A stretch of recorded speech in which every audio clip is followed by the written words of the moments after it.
Hello everyone, আসসালামু আলাইকুম। তো সকালে আমি আজকে ভাবলাম সকাল থেকে ভিডিও করব। তো সকালে আমি আমার হাজব্যান্ডের জন্য একটা ডিম সিদ্ধ করলাম, গরম পানি করে দিলাম, দিয়ে একটা সাথে ডিমও সিদ্ধ করে বসে দিয়েছিলাম।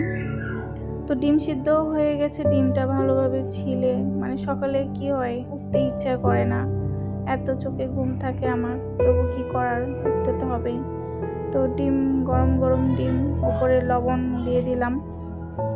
তো ডিম সিদ্ধ এই যে সকালে আসলে গরম গরম ডিম সিদ্ধ খেতে মজাই লাগে। তো চলে যাওয়ার পর আমি একটু বসে বসে আরাম করছিলাম। তো আরাম করতে করতে মনে পড়লো যে হ্যাঁ, আরাম করলে তো হবে না, রান্না করতে হবে। তো কালকে রাতের ভাত ছিল, সেই ভাত দিয়েই ফ্রাইড রাইস করলাম। আমি করি নাই, এটা আম্মু করেছে, সেটাই আমি ভিডিও করলাম। তো আমার ছেলের ফ্রাইড রাইসটা খুব পছন্দ, ইদানিং তাই দেখছি, মানে বেঁচে থাকা ভাত সকালে ভালোভাবে রান্না করে ফ্রাইড রাইস করলে আমার ছেলে খেতে খুব পছন্দ করে। তো সেটাই করা হচ্ছে, আমারও খুব পছন্দ। আমার ফাস্ট ফুড আইটেম সবগুলোই ভালো লাগে। তো এইদিকে আমার ছেলে উঠেছে, দেখেন ঘুম তার চোখে মনে হয় ছাড়ছেই না।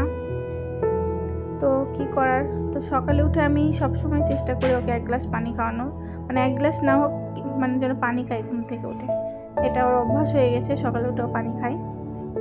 তো মুখ টুক ধুয়ে পানি টানি খাওয়ানোর পর বললাম যে একটু হাসো, তো একটা মুচকি হাসি দিল।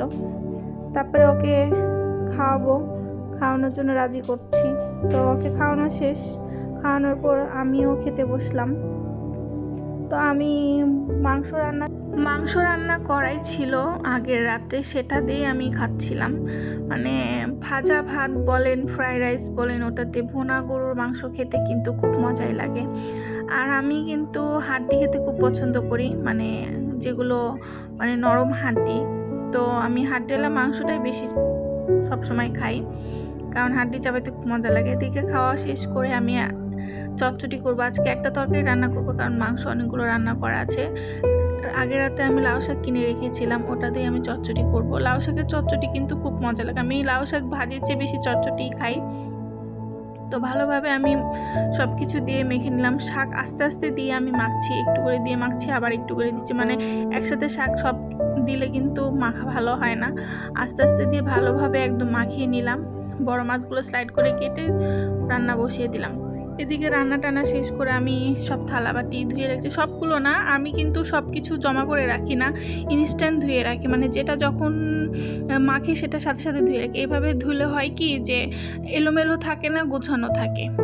তো রান্না সব শেষ, কিছু থালা বাটি ছিল, তো ওইগুলো সব ধুয়ে রাখলাম। ধুয়ে আমি সিলিংটা ভালোভাবে পরিষ্কার করে নিচ্ছি। প্রতিদিন আমি এভাবে পরিষ্কার করি, কারণ যেখানে আমি সব সময় খাবার দাবার ধুই সেই জায়গাটা যদি পরিষ্কার না থাকে তাহলে তো হয় না।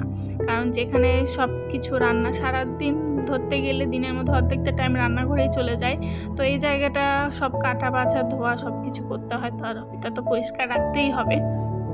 এদিকে আমার ছেলের খেলনা, মানে ভালো ভালো খেলনা বলেন আর ভাঙাচোরা খেলনা বলেন, সব কিছু এলোমেলো ছিল, সেগুলো আমি ভালোভাবে গুছিয়ে রাখলাম। আর আমি এদিকে বিশ্ব জয় করে আসলাম, মানে আমার ছেলের চুল কেটে আসলাম। মানে 4-5 দিন মানে সেলুনের দোকানে যে আমি মানে খুবই মানে বিরক্ত, মানে কাটতেই চায় না, অবশেষে চুল কেটে নিয়ে আসলাম।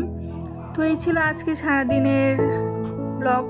তো ভালো থাকবেন সবাই, আর আমাদের জন্য দোয়া করবেন, লাইক কমেন্ট শেয়ার করবেন। আল্লাহ হাফেজ।